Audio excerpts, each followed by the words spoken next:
You can do this.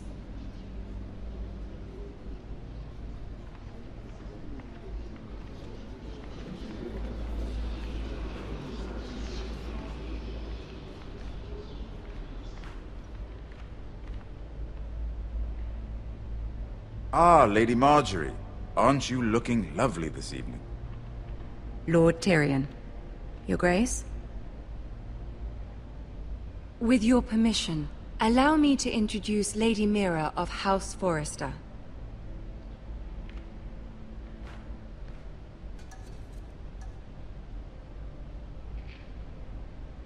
Well?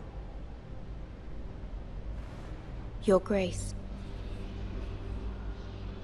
The girl knows her courtesies. Impressive. You may rise. House Forrester is a northern house loyal to the king. Are they? I beg your pardon, Your Grace. I wasn't talking to you. I want to hear from the girl. Is your family loyal to the king?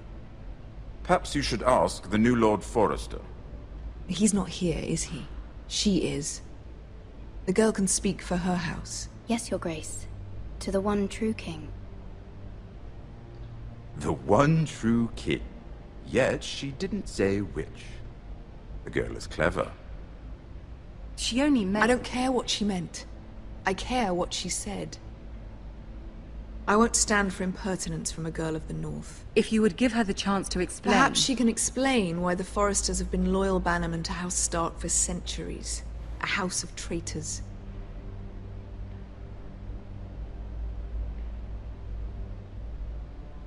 They were the Wardens of the North. We all served at the pleasure of the king. Clever girl. Perhaps too clever for her own good. And she would have us believe she didn't know which king she served. Is your house willing to swear fealty to your new liege lord, Roose Bolton?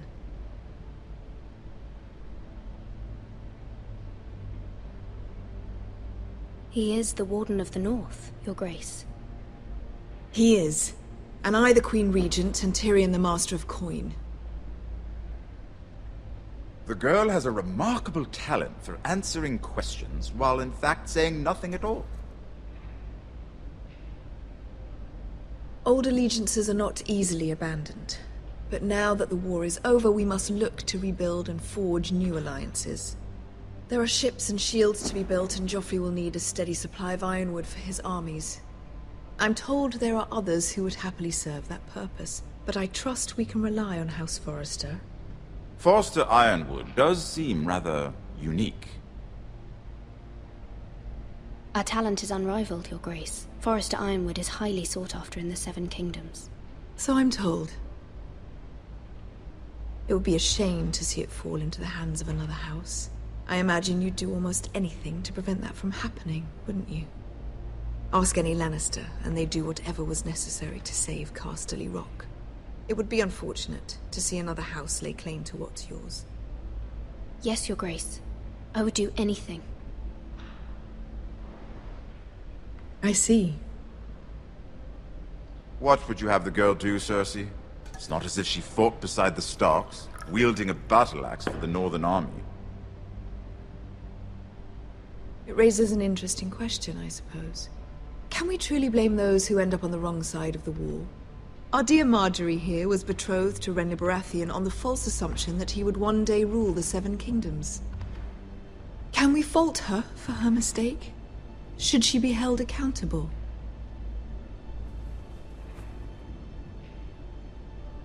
I won't judge her, Your Grace. I wasn't there. I didn't face her decisions. Aren't you a delightful girl? If only one could flit through life without ever holding an opinion of their own. If there's a point to this, I hope you find it quickly. Loyalty can be such a hard thing to define. This city alone is filled with all sorts of ambitious opportunists looking to reinvent themselves, pretending to be something they're not. Who knows what lurks within their hearts? You are a girl from the north, here in service to Lady Marjorie. One can only assume her interests are yours. Yet loyalty to a king, that must be absolute, beyond question. And if your loyalties were to become conflicted between your king and the very person whom you serve, what would you do then? I'm sure she Let the would... girl answer the question. Go on. I would be true to the king, Your Grace. Well said. I was beginning to worry you didn't have your priorities straight. She is a threat to the crown, isn't she? The most dangerous handmaiden in all of King's Landing. My sense is this girl will say almost anything to get what she wants. Which is not very encouraging. I'd like a word with you, if I may. Of course, Your Grace.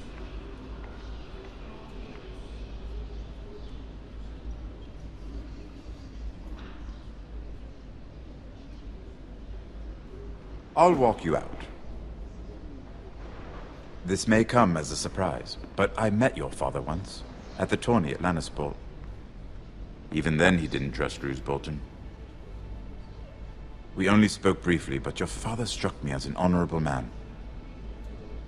You have my condolences for his loss. These would be trying times for your family, even under the best of circumstances. These are trying times, my lord. My family fears what might happen now that the Boltons rule the North. They must still answer to the crown. You shouldn't forget that, nor should they. That certainly took courage. To so publicly declare your loyalty to Joffrey for all to hear. Poor Lady Margaery was humiliated, although Cersei seemed quite pleased. It was quite the first impression. I, of course, found it all highly entertaining. I was trying to appease her. I think that was clear to everyone. My sister and I have our differences. She takes great pleasure in her little charades. I take mine in thwarting them. We must find our amusements where we can. She threatened to give your ironwood to another house. It is the Master of Coin who decides such matters. The crown needs boats. Boats need wood, and I speak for the crown in this regard. Not her. What are you suggesting? I suppose the crown could be persuaded to secure ironwood from House Forrester. Lady Margaery might not look favorably on such an alliance.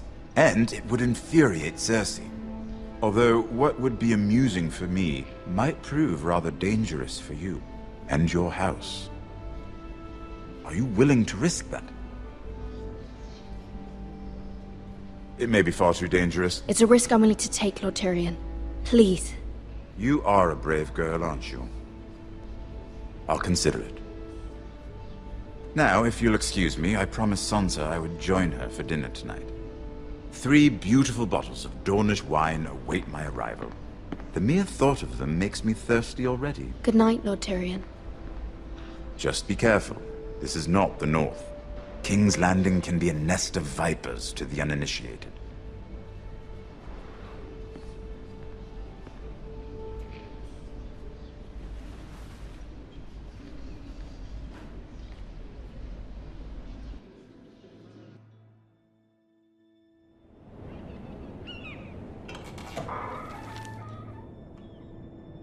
Mira, I was worried. How was it? Cersei has a way of looking at you as though you're nothing. It's more than a little intimidating. It went well. Really? That's a relief. Cersei is known for being rather difficult. Lady Margaery has spent the entire day working on seating arrangements for the wedding. Of course, you and I are seated way at the back.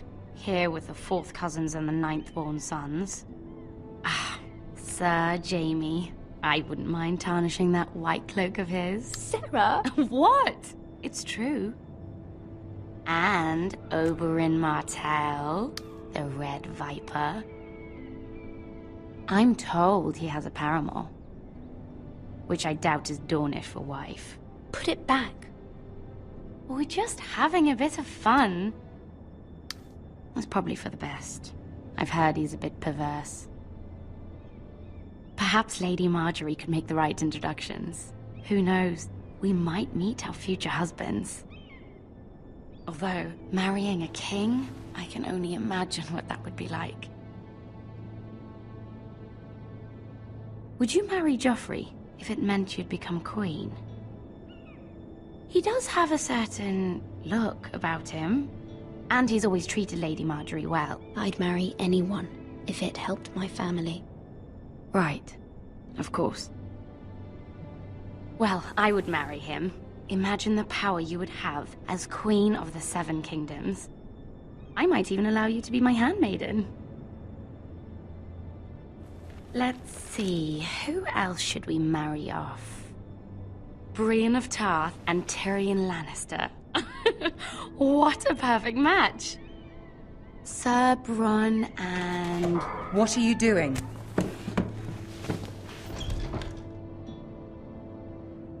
Well? Sarah? I'm sorry, my lady. As am I. We shouldn't have been messing about. This is not a game. It's a battle plan. Allies and enemies can be made with every move. Yet they say it is men who are powerful. The Queen was pleased by your display, Mira. I'm just glad it's over. King's Landing can be exhausting sometimes. There's always someone to please or some perceived slight to smooth over. I fear it will only get worse when I am queen. Once they know your true heart, the lords and ladies will have no choice but to love you. Do you agree?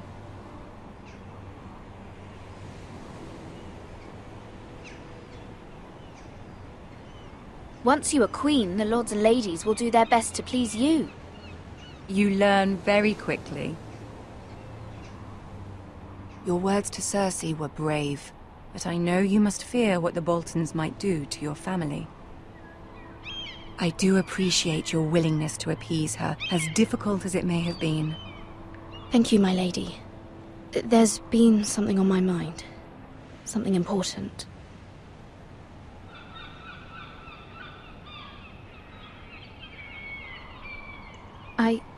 I did have a favor to ask of you in return. Whatever you wish to say, you can say it in front of Sarah. There are no secrets between us. It's about my family. I trust her.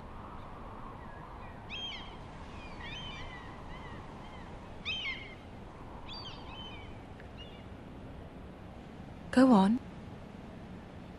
Ask. I received a letter from my family. I fear my family will suffer if Ramsay is left to do as he likes. But if a raven could be sent to the Boltons to let them know House Forrester has the protection of the crown. Ramsay Snow will arrive at Ironrath within the week. I would never ask this of you if it weren't so urgent. That is no small request, especially now. Joffrey knows only too well your family fought for the Starks, and now you would have me ask him to intervene. Is the situation that dire? You can't, my lady.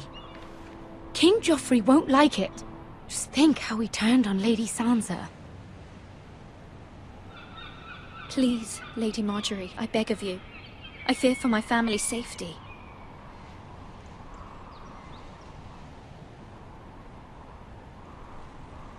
I don't know, Mira. If Cersei were to find out...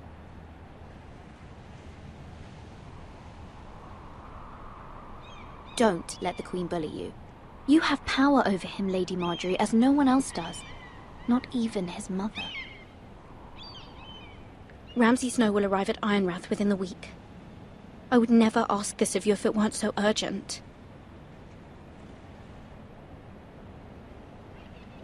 Very well. I'll make your request, but I cannot promise anything. Thank you, my lady. I will send a raven to my family at once.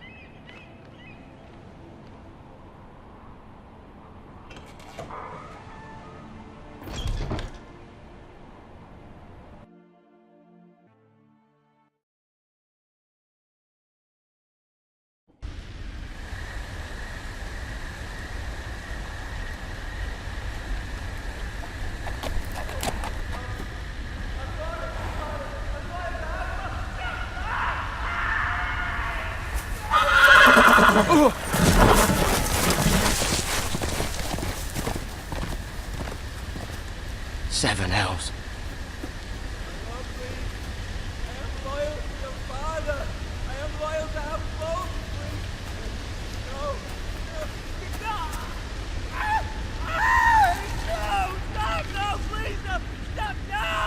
Let's play a little game, shall we? Did you know my ancestors wore the skins of their enemies as a coat?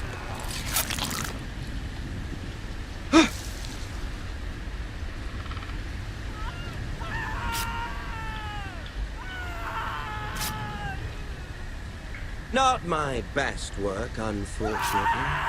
I suppose I have fallen out of practice. But he didn't make it easy, what with all that bloody noise. Like a drowning cat. I thought he'd never stop. As my father likes to say, a naked man holds few secrets.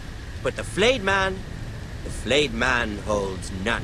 Pity he didn't know your father is the Warden of the North. He does now. How much further is it to these Forresters? A day, my lord. 2 at most. What was that? My lord? Shh! Listen.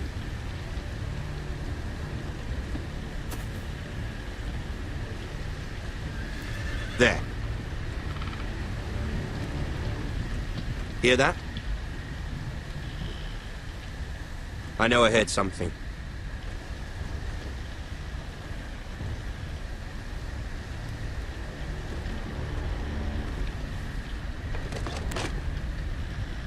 Never mind. We've wasted enough time already.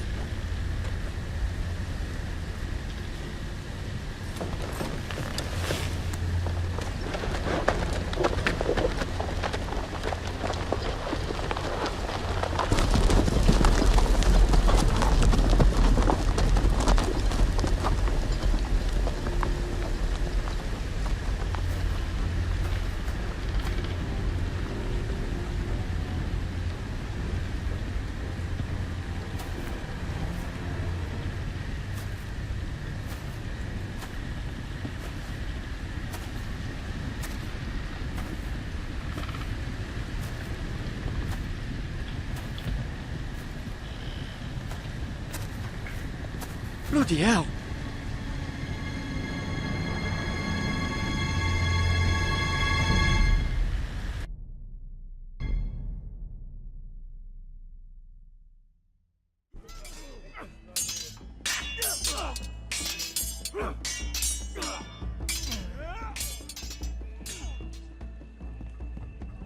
Lord Ethan, as I was saying, you are young. And there are those within these walls who are uncertain of your leadership. But 300 generations of Forrester lords stand behind you. Lord Gerhard the Tall, who founded our house, and your grandfather, Lord Thorin the Bold, who seized back the river valley from the White Hills. What did they call my father? Lord Gregor the Good. He was fair and wise, and courageous in battle. And what will they call me? That is for you to define as the new Lord. These were your father's people to lead and protect, and now they're yours. But your father did not bear this responsibility alone. He and every Forrester Lord before him chose one man whom they trusted above all others, the Lord Sentinel. Forrester traditions demand that a new Lord Sentinel must be chosen.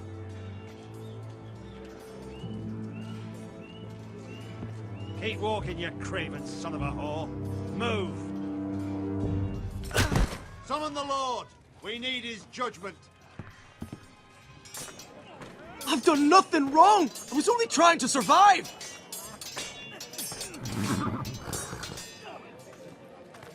Lord Ethan. Maester. Who is this man? This craven is a deserter and a thief. This house is doomed! We fucking know it! Quiet, thief. Eric was supposed to be guarding our weapons, but instead we caught him stealing them. 2 shields and 3 spears. Why did you do it? Because I've no wish to die. Yes, my lord. I fled. We should all flee. It's not stealing if you're taking what's yours by right. He speaks truth. I've a family to feed, and not 2 coins to rub together since Lord Gregor left us to rot here. Where's our pay? Our share of bread and wine grows smaller every day. Leave the poor man alone! Mercy, go! Lord Ethan, I know these words are hard, but they're honest. This house is falling. We'll never survive the coming winter. We are in this together. You say that, but it won't be you who's starving come winter. You'll address him as Lord. Lord Ethan, you must decide the punishment. Lord Gregor always took a thief's fingers. 3 of them. Now may not be the time for harsh punishment. The men are on edge as it The is. men need to know they cannot do whatever the fuck they please. Their lord will not permit it. He's a thief! You can send him to the war. Leave the man alone. Show him mercy, my lord. He stole from us. Deserve to. Make him pay for what he stole. Give us justice. Fuck him! I will decide. Send him to the wall. Leave the poor man Take his fingers. He's a thief.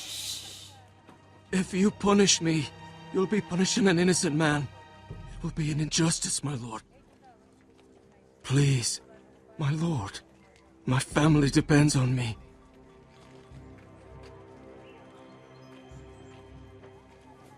Our house tends to its people. See, this man is paid and his family is fed. Lord Ethan, you are truly a merciful and noble lord. My lord, this man is a criminal. A brazen thief.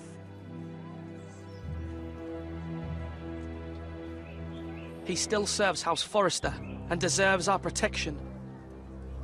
He's a rat in our grain stores.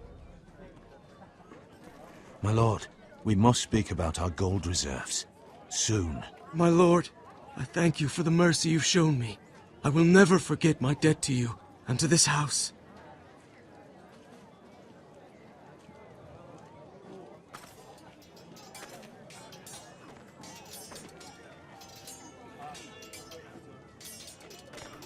That was certainly unpleasant, but a lord must mete out punishment when it's due.